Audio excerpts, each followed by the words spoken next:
Hey, Chris. You're awesome. Here we go.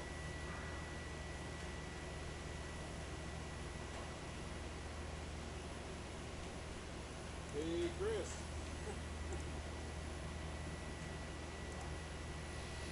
Well, hello, and happy Sunday morning. This is the PFG Live, but then again, you knew that.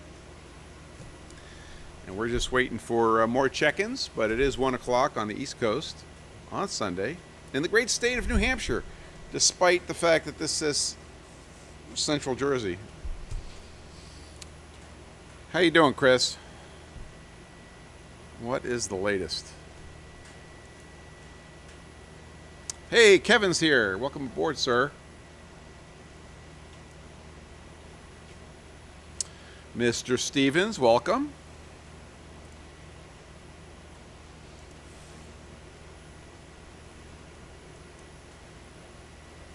Everything seems to be functioning. So, as you know from the title and the previous warnings, we're going to be talking a little bit about thermal issues in the shop, especially with respect to grinding and other precision endeavors. So, not a ton on the docket to talk about, but as usual, whenever we don't have much to talk about, we end up going overtime. Chris is doing some honeydew crap and then some fusion and printing work before a Christmas party. A Christmas party? Oh my gosh, we're getting started. Excuse me, we're getting started early here. But I guess if you have a lot of Christmas parties, you have to start early. The control panel looks good. We have a tiny bit of encoding lag, which is to be expected on this computer. Plus, I'm monitoring on YouTube, which I really don't have to. I think I'm going to kill that window. Yeah. And we got the grinder warming up. So the good news on the PFG Stone front is that it looks like the logjam of back orders for raw materials has been solved, and I got my big order. So we're all caught up.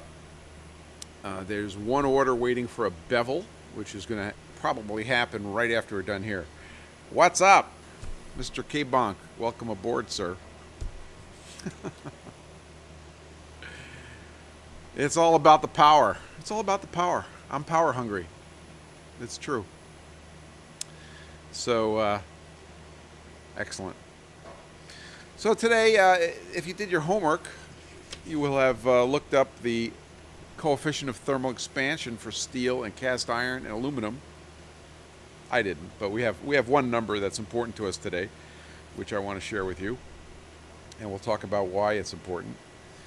And we'll also talk about my heaters. I got a second heater today from the Amazon, from the river, and that is now installed on the coolant tank, and it is putting its therms into my 30 gallons of mostly water.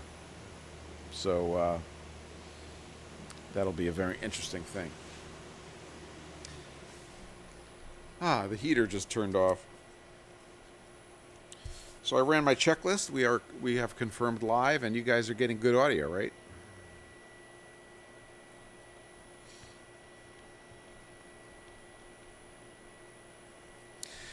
So the topic du jour is thermals, and I was pretty surprised at some of the results I got, and I posted as such over the week.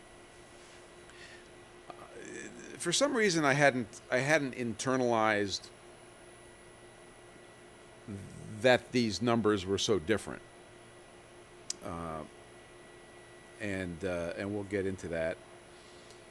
There's a term of art called specific heat, and I have a bone to pick with the technical term specific, because it always tells you that it's specific, but it doesn't tell you what it's specific about.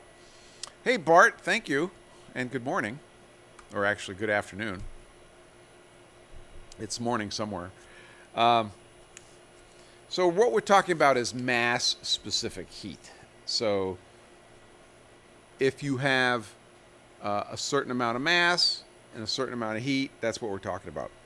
So specific heat or mass-specific heat is the energy required to raise 1 gram of water 1 degree centigrade, and it is measured in joules, Joules, and that's a measure of energy. So how much energy does it take to change 1 gram of substance 1 degree C? And this is important to us because we have these machines that are, big and heavy and thermally stable, and they change size when they change temperature. So we care about that. So I went on an endeavor of how do I control the temperature in my untemperature controlled shop a little bit, not going crazy. We're not looking, down in the 10 millionths of an inch, but we are interested in improving thermal behavior, especially in the grinder. Why? Because in the grinder, we care about 10 thousandths of an inch, and you do start to see thermal effects down there. Now, when I'm grinding stuff flat, and I grind a lot of stuff flat, you don't care as much about the absolute temperature because you're not grinding to a dimension, you're grinding to flatness, so we don't chase the thermals as much. But I have projects on the agenda which are grind to size, and grind to size in the 4th decimal place. So we want to get control of that. Hey Brian, welcome aboard. Happy Sunday. Good afternoon. So I started looking down this path and figuring out how I can heat up my my coolant. So if we look at the specific heat of cast iron, okay, it has a coefficient of thermal expansion of, which is not specific heat. Coefficient of thermal expansion is how much a thing changes size with 1 degree C. So we have 2 terms of art: specific heat, which is how much energy it takes to change the temperature of the thing, and then we have coefficient of thermal expansion, or sometimes it's called CTE, which is how does it change size with 1 degree change in temperature. Hey Robert, welcome aboard. Bob Labs, nice to see you. So here's a number to stick in the back of your head. For cast iron, and steel isn't that far away, but for cast iron, it is 6 times 10 to the minus 6, or 6 millionths of an inch per degree Fahrenheit. Sorry, I looked my stuff up in Fahrenheit. So that means if you make a 10 degree change of temperature in a piece of cast iron, which is not hard to do, as I have learned, it is going to move 60 millionths of an inch per inch. And if you have 10 inches to worry about, that's 600 millionths of an inch, which sounds a lot like 6/10. Okay? So a 10 degree change over a 10-inch span of cast iron is good for 6/10 change in size. Now, we'll see why that's important in a second. So that's coefficient of thermal expansion. Specific heat, I'm not going to give you the exact numbers, but I will tell you that the specific heat of water is 10 times higher than the specific heat of cast iron. In other words, if I have a chunk of cast iron and I want to change its temperature 1 degree, I have to put a certain amount of energy into it. If I have the same volume of water and I want to change the temperature 1 degree, I have to put in 10 times more energy to move it. So the reason we care about that is we walk into a cold shop, and this shop is kept cold, okay? My safety temperature in here is 50 degrees. So at 50 degrees, the thermostat will, if it drops below 50, the thermostat will kick in and the heat will come on. But basically, it keeps it at 50. Sometimes you'll see them at 45 degrees. So this week, for example, the shop absolutely got to 50 degrees. And it's pretty chilly. So I like to bring it up to 68 degrees. So now I'm asking my environment and everything in it to change by 18 degrees Fahrenheit. So as I heat up the shop and the air blows around, I do circulate it pretty well. The grinder is made of cast iron. It's going to start warming up, but the 30 gallons of coolant takes 10 times more energy to warm it up, and it stays cold. So why is this? Or how does this affect us? So if I'm blasting coolant on my work, and remember the work is also made of metal, so it's going to change its temperature quickly, low specific heat, and I grind it, right? Sorry about that. I grind it while it's cold because the cold coolant is blowing on it, and then I stop. It's not the same size as it's going to be in a couple of minutes when it warms up. How do we deal with that? So we want the grinder to be a certain temperature, call it 68 degrees or 20 degrees Celsius, okay? 68 Fahrenheit, 20 Celsius. We want the grinder that temperature, the coolant that temperature, the work that temperature. And now things are not moving around. But the hard part's the coolant. So I bought a... I communicated with Adam Demuth, Thermal Bank. Yes, I would like to invest in a thermal bank. Actually, it feels like all of these things that I've been buying are going right into somebody else's thermal bank. I bought a temperature controller, plug and play, it says right there. Temperature controller. This is an Inkbird. I bet you can't guess where that's made. And that has 1,000 watt capacity. 10 amps, which is, call it 1,000 watts. 10 amp capacity. It has two outlets on it. So it has a little pigtail with two outlets. And I bought one. I can't show it to you because it's here. I'll show you some pictures in a second. But I bought one of these heat magnets, which is a wrong side, 200 watt heater, and I slammed it on the side of the coolant tank near the bottom at the center. And I said, let's see what happens. So over this week, I observed that heater was worth 5 degrees rise in the coolant tank. So when the shop was 50, the coolant was now 55, which is better. It's not where we want it to be, but it's better. And we have a piece of foam insulation under the coolant tank. We have the foil, what do you call it? The bubble wrap with foil coating around the sides of the coolant tank, and it was worth 5 degrees. So I bought a second one of these, and I just put it in this morning, and so now we have 400 watts on the side of the tank. Now I know what you're thinking, especially if your name's Adam, and I'm not going to tell you which Adam. You're thinking, well, why don't you get one of the immersion heaters? It's going to be more efficient.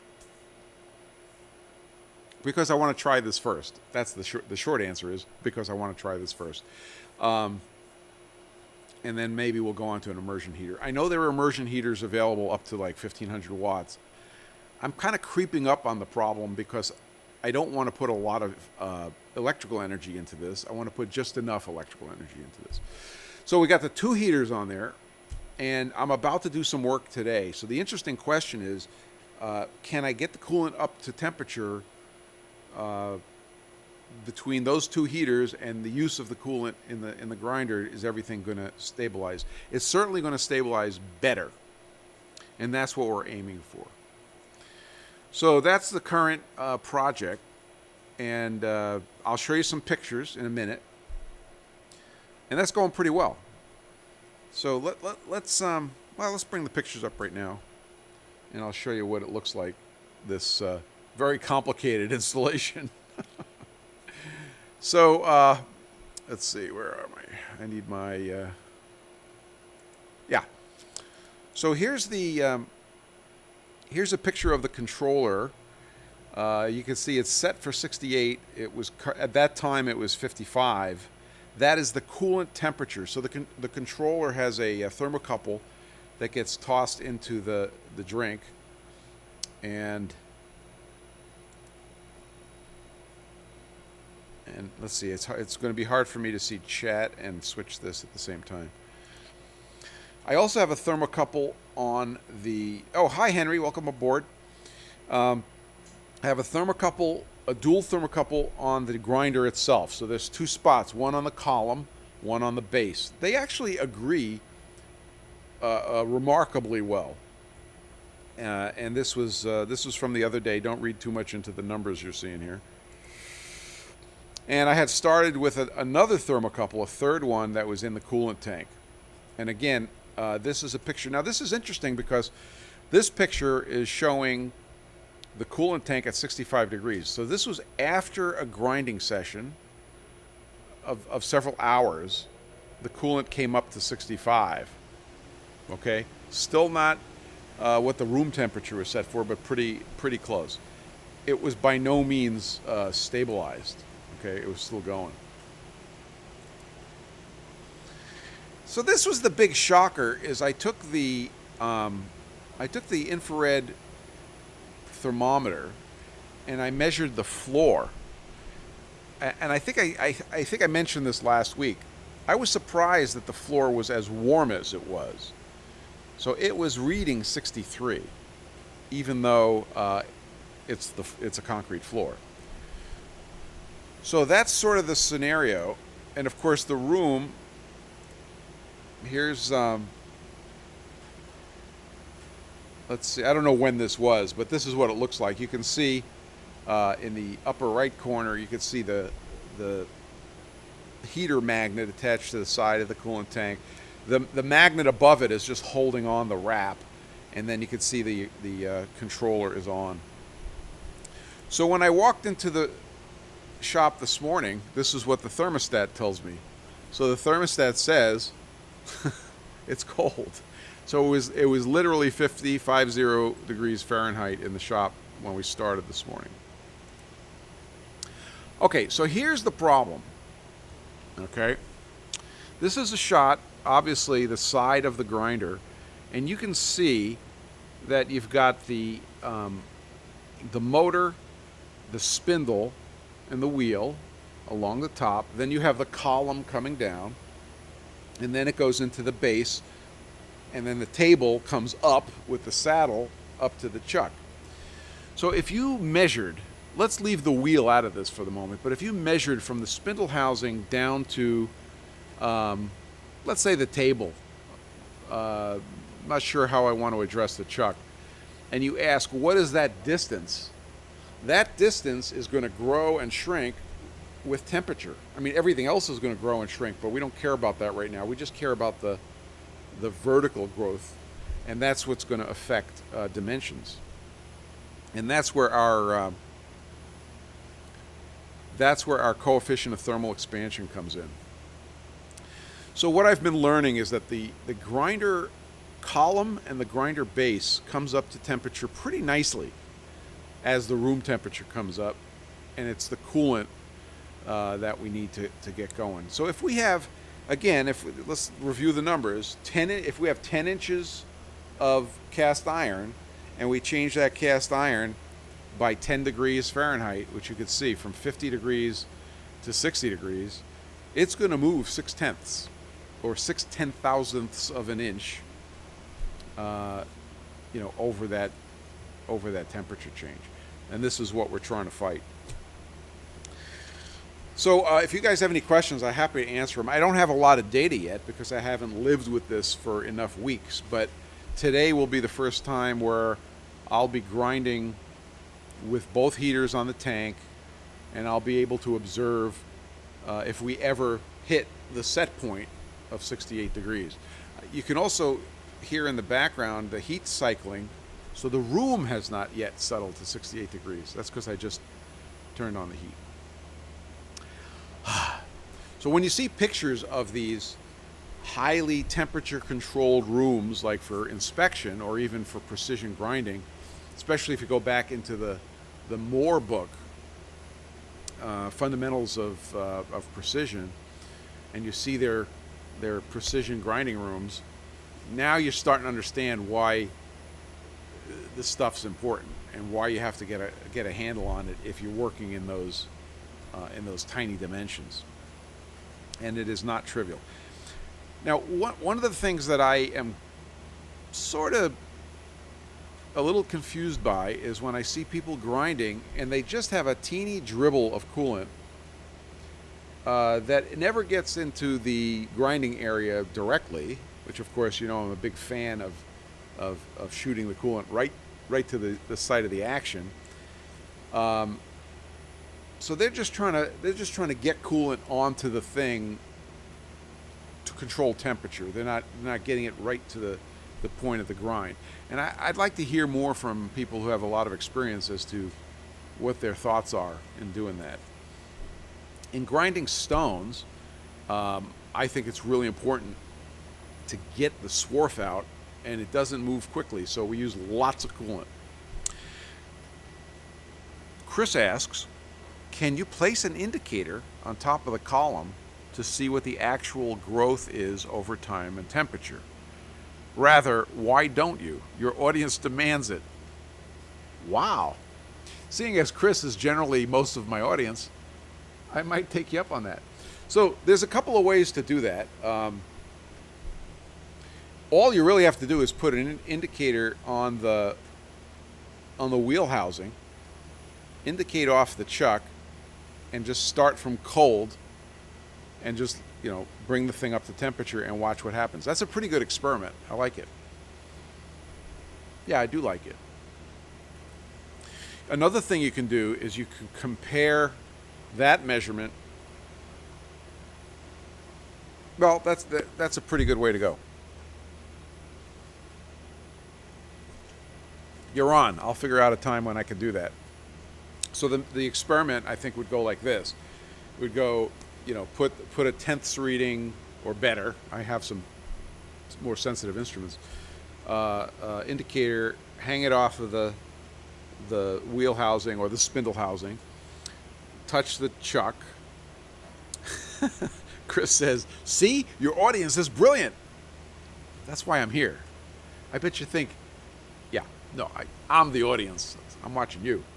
Touch the chuck, leave everything cold, right? So my shop will be at 50 degrees.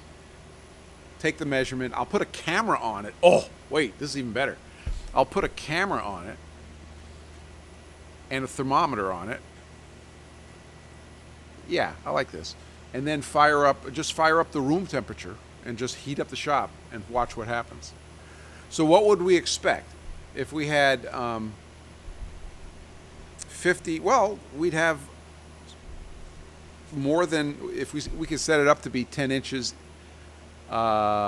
easily. We'd have 18 degrees, so we'd have almost double.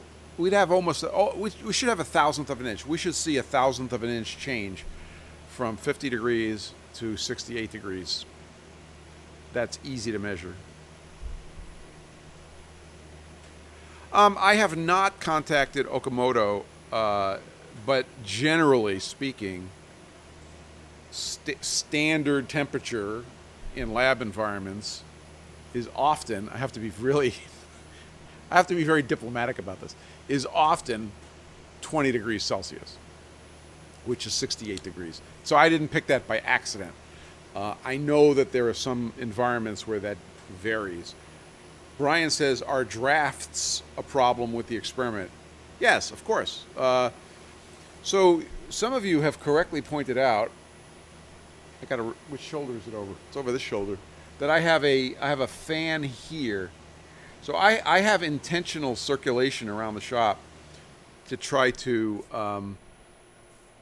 even out the shop. and not have drafts. You'll also see that I have a door.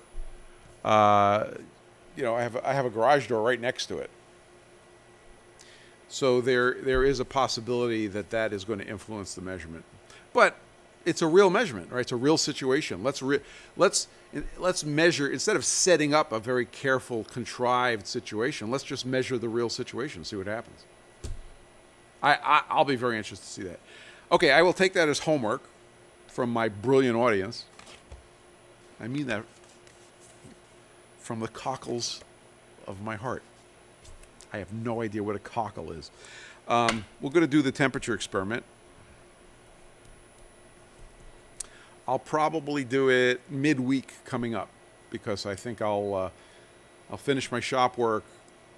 I got to get back to client work tomorrow up in the office, and then by maybe Tuesday morning I can start this experiment, and that'll be really quite interesting. If I could be super clever and put the put the thermometer and the indicator live on the net, I will let you know. But I don't know if I can pull that off. Okay, so any other questions on this? This is like this has been a very interesting research topic or shop research topic, and I'm trying to be practical about it and not go crazy. I could start putting insulation over the doors, and I could start putting little isolation walls around the grinder. That's not happening.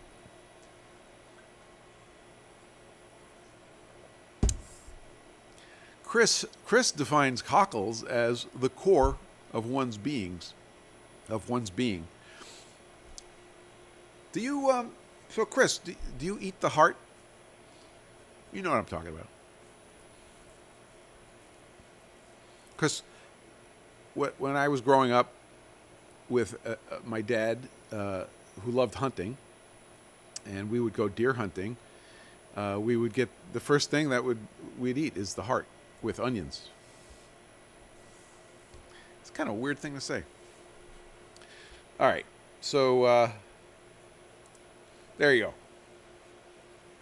That was the thermal experiment underway, and we will continue that. What are you guys up to in the shop, and what problems can we solve while we have the Hive-Mind here? Chris says he doesn't eat the innards. Yep. I'm just asking. I'm not judging. And actually, I haven't had venison in quite a while because we cleaned out the freezer, and I'm not hunting right now, so.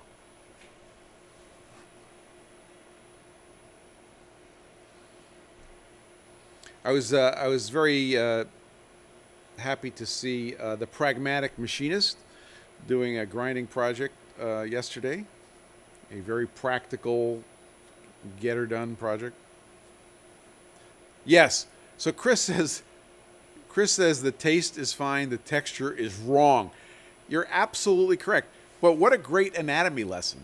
So, if I may, the heart meat from venison, when fried up with some onions, is very good, very tasty, and it's of course a delicacy. You don't see it every day, but when you eat it, so you know what your mouth says when you eat a piece of steak, right? And you have that, the fibrous nature of the muscle, because you're basically eating muscles. And when you eat a piece of smooth muscle, which is what the heart is, you immediately know this is like totally different. And it is totally different. And it could be disconcerting for one's taste buds, apparently Chris's. Bart says, my shop is 5 degrees C these days. No isolation and 80% humidity. Cannot heat because of condensation problems. Yep, I understand. Bart is working on a frame base for the J&S 540 to improve stability. That's awesome. Yeah, K-Bonk understands. He says, yum. Yeah, I made the decision that 50 degrees Fahrenheit was going to be the shop minimum, and that's worked out pretty good. So we don't have condensation problems. The second thing is that I think I said this last week, that the way our heater works is it sucks in air from outside into the combustion chamber for the propane. It combusts, and then the exhaust goes outside, but the heat gets transferred into the shop. So there's no combustion product. There's no moisture coming into the shop, and that works pretty good. But 50 degrees has seemed to be a very reasonable yet strangely cold temperature, and it's an investment. And temperatures today are only about 28 outside, 28 F. So it's cold, but it's not crazy cold. So I'm looking forward to hearing more about your 540 improving. That sounds awesome.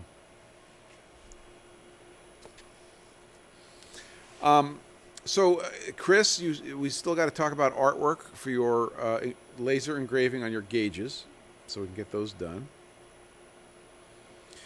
K-Bonk is making some fingers for your fingerless brake. So, so you have a brake that normally needs fingers, but you didn't get fingers with it. What steel are you using for your fingers? A while back, I have a Diacro 24-inch brake, and I have actually, thankfully, plenty of fingers. But either I found out what they made them of, or somebody recommended what a metal, but the answer was 1045 steel, which is also called plow steel in the vernacular. So I'm curious what kind of steel you're making them out of. 1045 is not a terrible choice, especially if you're not going to harden them.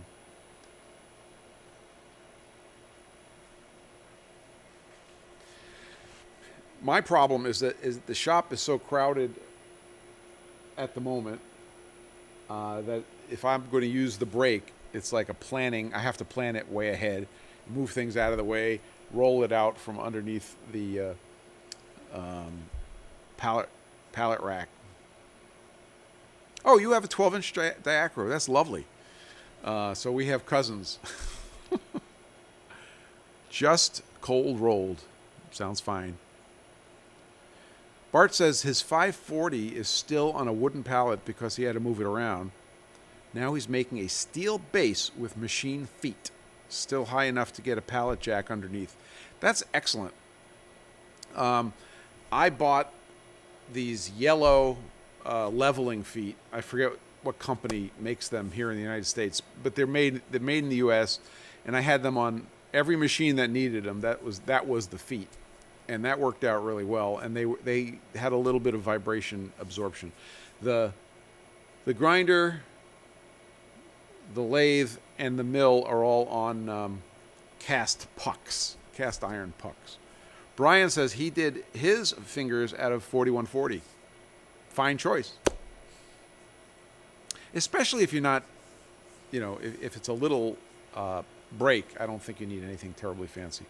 Hey, I'm going to go take a quick temperature check, and I'll be back in about 30 seconds.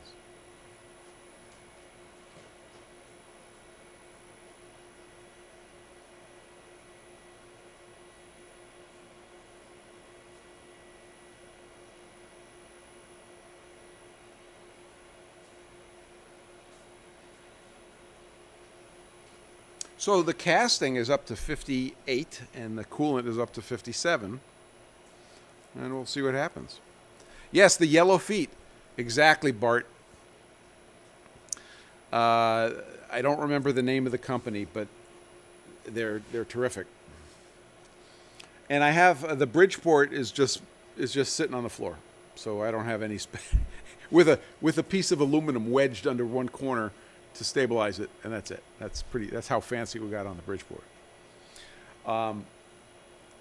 The bandsaw is on a dolly that I made, and it has at each roller position or caster position, there's a hole for a screw jack, so I could jack it up and put it on a hard base.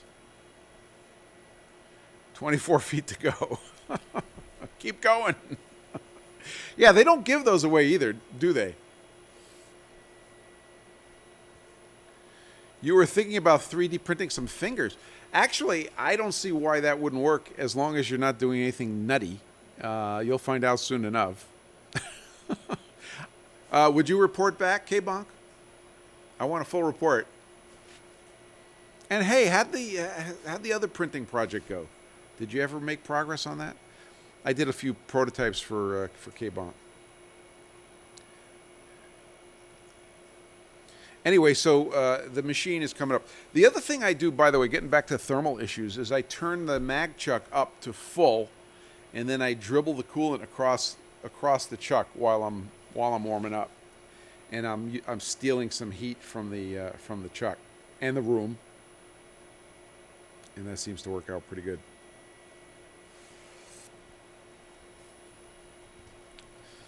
So, if anybody has a question for the Hive-Mind, now's the time. Otherwise, I'll bring up this just in.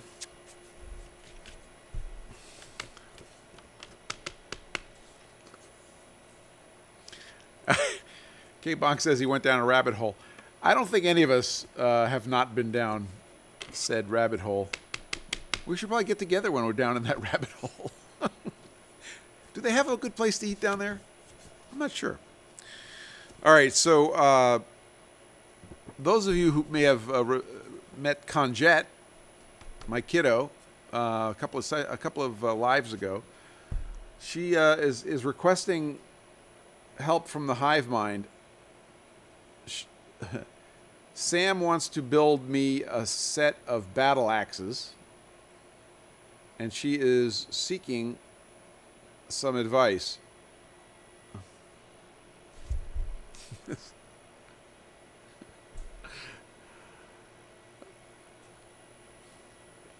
Almost Machining says, I would put the grinder in an insulated room, and good afternoon. Well, welcome aboard. I'll forgive your tardiness. Yeah, we can't get into that. If something happens and we move the shop to a different place, I could be convinced that that's a good idea. So Conjette says, in seeking the solution for Battleaxes, Chris, that's not nice. Chris says, Battleaxes? I'll send a picture of my mother-in-law. Oh man. What? What's wrong? K-Bonk is like, is this bothering you that Sam wants to make me Battleaxes? I don't think you understand. This is how we roll around here. So here's the question for the Hive-Mind from Conjette, who can be found on Instagram at conjette.art. What does an engineer's or machinist's battle axe look like? Can you make one? And a final question, which only some of you are going to get. Whirlwind?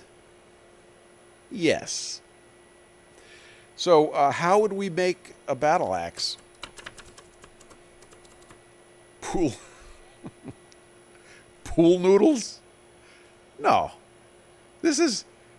You must have us confused with LARPers. We're not LARPing here. This is battle axes. We get to make a battle axe or a pair of battle axes, but we get to use it using modern available methods and techniques. Discuss. And here's your inspiration.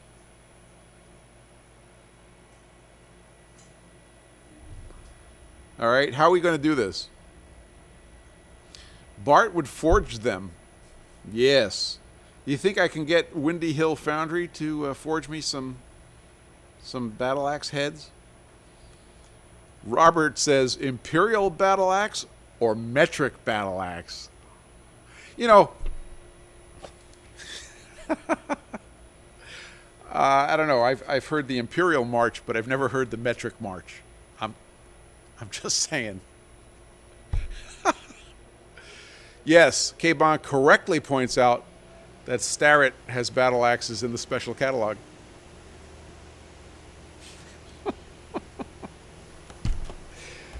Oh man. So do we forge them, or do we, how about this? How about we forge a frame and then we do a tool steel blade attach. So we do the blade in tool steel, the rest in the casting. What do you think of that idea? And maybe that, you know, the frame of the head can have a little bit of lightning holes to make it a little lighter. What do you think? I've been thinking about that the blade can be separate and attached with many modern screws. Kevin says weld carbon steel edge into a machined axe head and then grind. Brian gives the job shop answer. Farm them out. No. We could farm. Well, like I said, you know, we could farm out the casting. K-Bon carbide. Ooh. Carbide. Kevin likes the speed holes idea. Hey, Aaron, welcome aboard, man. Your tardiness is forgiven as long as you help us solve this problem, which was we need to build a pair. Oops, we need to build a pair of Battleaxes here. So Sam wants to design them, especially, you know, from the aesthetic point of view. There we go.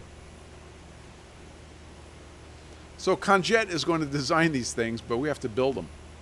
So currently, the thought that we're kicking around is a casting for the head, which includes lightning holes, and then a separate blade attachment, which might be, I was thinking tool steel, but now K-Bon has thrown the gauntlet right on the ground, carbide. Yeah, I think you're right. I think Robin did. I think silver solder some carbide into the mower blades, which is just glorious. Stock removal? Question mark.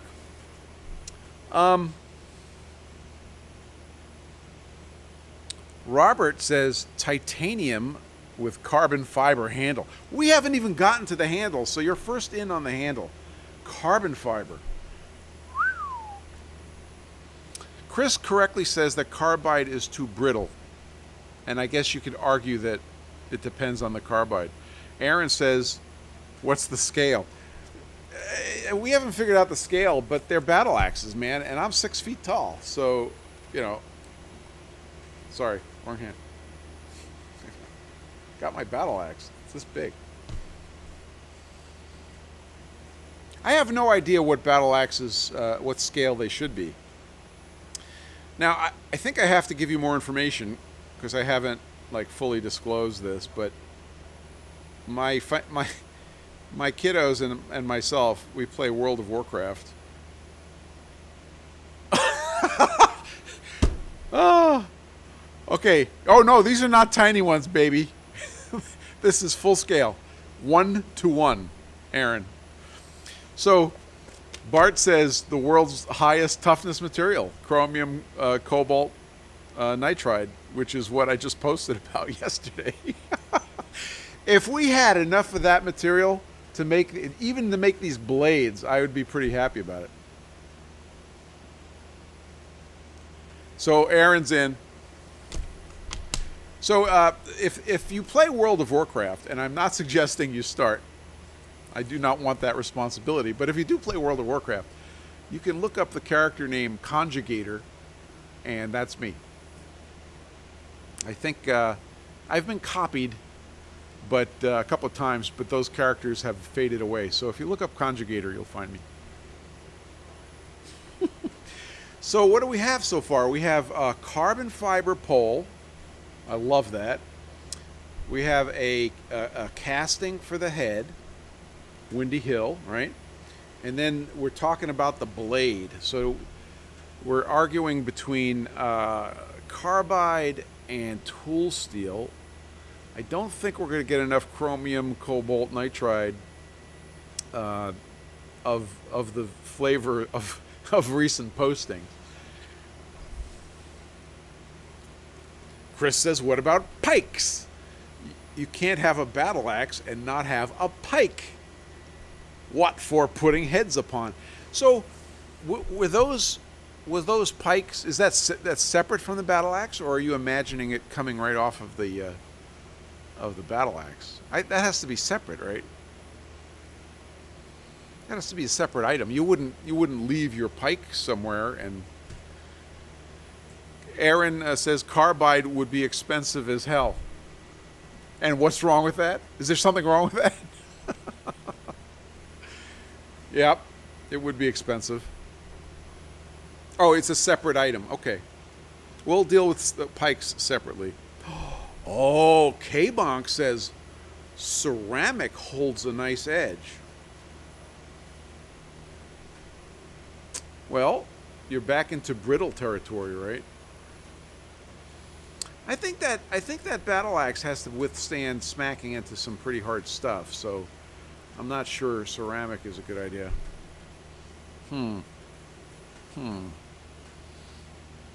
I think I like the idea of a nice blade that is grindable on the grinder, so that a curved blade is going to be a challenge. So I'm thinking I might wimp out and say a straight blade. Chris says, I'd use A2. I know a guy. Yes, you do. Alex Steele probably has them in stock, says Brian. Yeah, he probably does. So, jumping to the head, I would imagine, what if I 3D printed the pattern? I think this is the hot ticket now. 3D print the pattern, ship it down to Windy Hill Foundry, and he could print off that pattern. And the glorious part of that is if he says you got to make some changes to the pattern, you go back into the model, you make your changes, you hit print, and you get another pattern. Kind of like that idea. So what about the carbon fiber? It may surprise you. Bob Lab says McMaster has them too. Okay, if you guys go into McMaster and type battle axe, tell me what happens. Or battle axe head. That'd be pretty funny. So you guys may find this shocking, because I don't think you know this about me, but about 7 feet that way, up on the pallet rack, is a bunch of carbon fiber. I'm not kidding. Oh, metal 3D printing. Yeah, but I'd have to find somebody who's doing metal 3D printing, because I'm not. You think we could convince somebody with a metal 3D printer? I like that. Oh, Bart. Bart says, make one from old carbide inserts, one row of many inserts, then grind them into a shark tooth profile.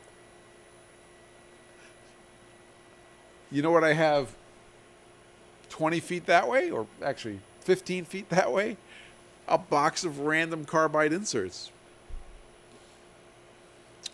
Ooh, I like that. Tom Lipton outsourced some. I lost the thread. Oh, some 3D printing? Metal.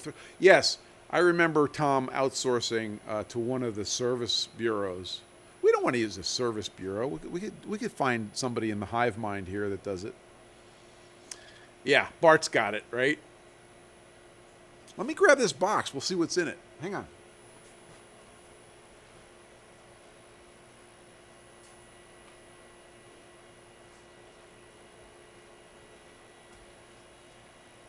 You know, You showed up for all the thermal control information, and we're talking about Battleaxes.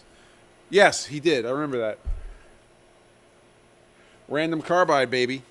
You know, Chris, I don't know if you want to tell the story, Chris, but it's a remarkable coincidence because I played bass for Random Carbide back in the 80s. It's true. And Chris knows. Okay, so what do we have in here? Oh, we got some big juicy ones here. Look at these. Huh? Look, this is no fooling around, man. Look at the size of that thing. Look at these things. Oh my God. What do you think? I have a pretty decent number of these.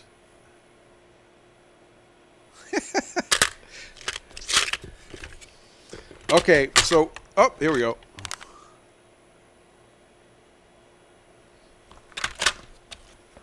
Aaron says Battleaxes are always a worthy conversation. I agree. What else we got in here? We got some plain old boring triangles.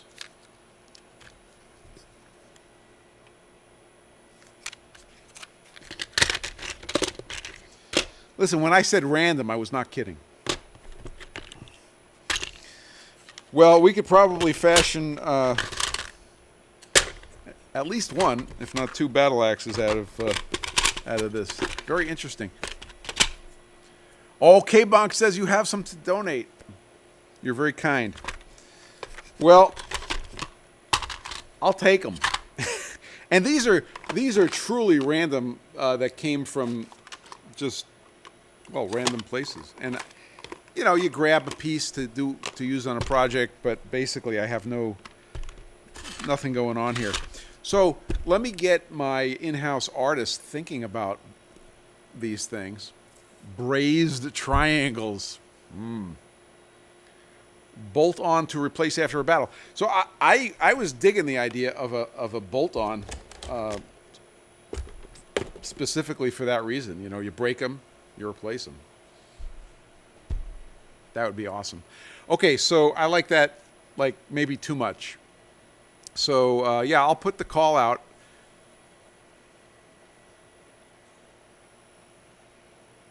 So Aaron asks, do you guys know what a SEAX is? S-E-A-X? Perhaps it's spelled S-A-E-X. It's a Viking Age short sword. Also a super cool weapon. I would be very interested to hear about that. Yeah, Bart says he yields. He yields to the bolted on ones. These drill tips, these Mongo ridiculous. I think these were an experiment, and we're in a batch of stuff that I don't have too many of these, but those would be fierce. So I understand that carbide has scrap value, but if anybody wants to send me some for this project, I have no idea when we'll actually get this going. So if you like your inserts, you can keep your inserts. But if you want to send them along, I'd be happy to take them. With the guarantee, of course, that they're not being used for profit. They're being used for ridiculous.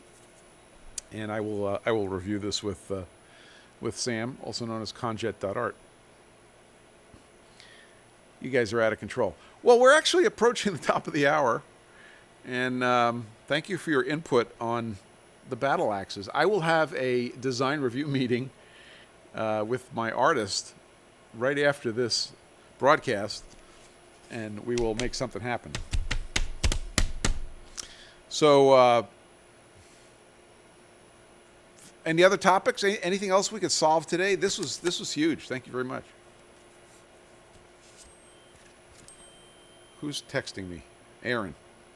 Oh, Aaron sent me a website. Cool. I will check it out, buddy. We've been talking about this for literally for years, making Battleaxes, because you know we could do this. All right.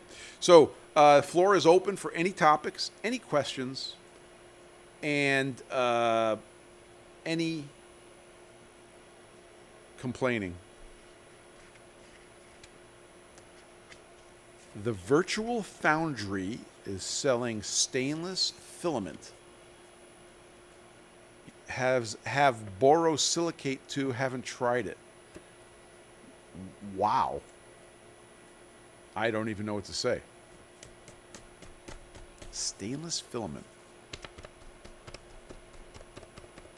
So it would be very interesting, because I haven't done fiberglass work in a very long time. It would be very interesting to try to get to lay up my own carbon fiber handle.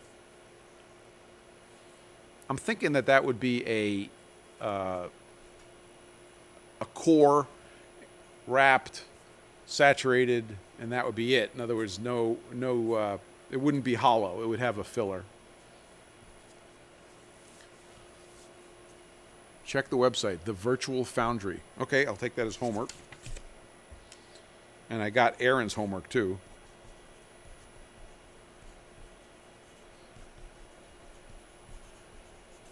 Got your homework.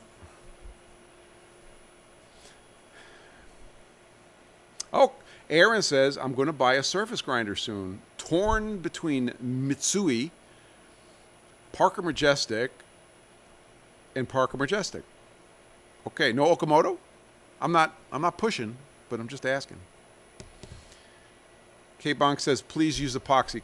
K-Bonk, my butt used to sit in a glider at many feet. So I know how to make aircraft. I will not make it like a surfboard. I promise, okay?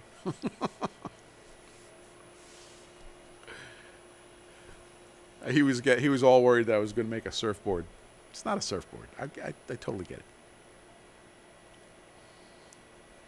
So very interesting, Aaron. So we'll have to have that discussion. Maybe we'll have you, Aaron. How about we have you on as a guest next week, and we talk about your grinder purchase? Would that be a good idea?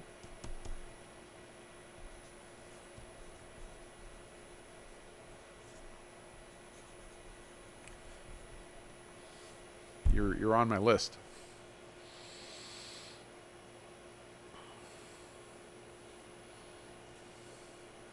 All right. Well, anytime you get to buy a new machine is just awesome. So Aaron clarifies. He says this is just for a used/rebuilt manual. Maybe Okamoto for a CNC next. Got it. I think any one of those for a manual machine would be glorious. Pretty cool. Question to get back to heat and coolant. Do the stones also grow with heat when grinding? Yes. I have not measured their coefficient of thermal expansion. But every material does. In fact, if the stones did not grow with temperature, we would be getting a Nobel Prize. So no, it's not. The question is what are the... So a stone is mostly aluminum oxide, and I did look up, I don't have it in front of me, but I did look up the coefficient of expansion of aluminum oxide. It wasn't crazy out of, way out of the ballpark. It was right in there, but I don't remember the number. Okay, Aaron says sure. Okay, let's do that, Aaron. We'll just do it. No wishy-washy decision making here. Next week, we'll figure it out. We'll have you on as a guest. Now, as all of you know, the reason we came to YouTube only is so that we can do this, so that we can have, we can show pictures, we can have guests, and we can do this sort of stuff. Still doing it live, and we'll do that. So expect that next week, Aaron, and I don't know which tool we'll use. It could be, we'll probably zoom you in or something. We'll figure it out. But now that we know how to do it, we're dangerous. I might do it from upstairs where I have a more powerful computer, so then we could test it there. So if we have multiple guests, I think I would choke this computer.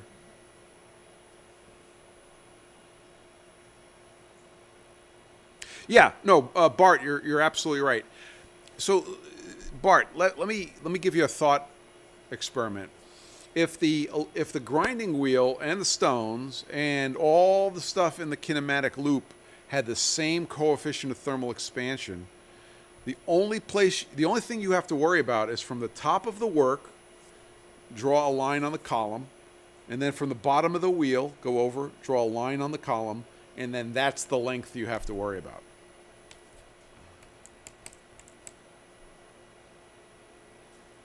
Because otherwise, if you have the grinding wheel touching the work, touching the chuck, and the whole kinematic loop had the exact same coefficient of thermal expansion, your error would be 0. I think that's true. Yeah, that's true. So in reality, it's a more complicated problem than I'm explaining it as, but that's engineering. This is the first pass. I know it's more complicated. Okay, Aaron, you're on. You are on my calendar. Okay, we're at the top of the hour. I don't want to overstay my welcome. I want to say thanks to everybody who checked in. This was kind of fun.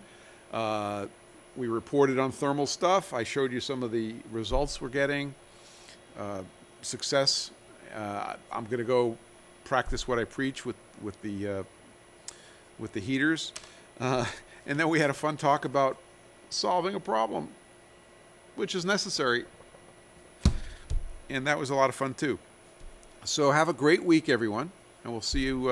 I don't see any impediment to having the same bat time, same bat channel next week. Possibly from the office and not from the shop, which I don't think is going to hurt anything. But that will allow us to have a more powerful computer. So have a great week. If anybody has any questions, topics that you want to discuss, just shoot me a DM, and we'll be happy to put that on the agenda at some point.